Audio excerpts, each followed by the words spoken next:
جب لوگوں نے نہ مانا تو نوح نے اللہ سے عرض کی کہ پروردگار، میں اپنی قوم کو رات دن بلاتا رہا، لیکن میرے بلانے سے وہ اور زیادہ گریز کرتے رہے۔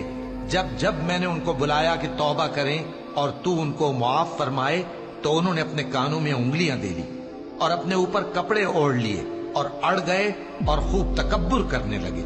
پھر میں ان کو بلند آواز سے بھی بلاتا رہا، پھر علانیہ بھی اور رازداری سے بھی سمجھاتا رہا۔ پھر میں نے کہا کہ اپنے پروردگار سے معافی مانگو کہ وہ بڑا معاف کرنے والا ہے۔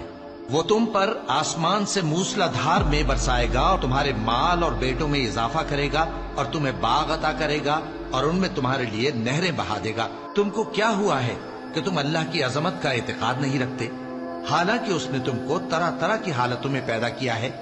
کیا تم نے نہیں دیکھا کہ اللہ نے 7 آسمان کیسے اوپر تلے بنائے ہیں اور چاند کو ان میں روشن بنایا ہے اور سورج کو چراغ بنا دیا ہے؟ اور اللہ ہی نے تم کو زمین سے ایک خاص طرح سے پیدا کیا ہے، پھر اسی میں تمہیں وہ لوٹا دے گا اور اسی سے تم کو نکال کھڑا کرے گا۔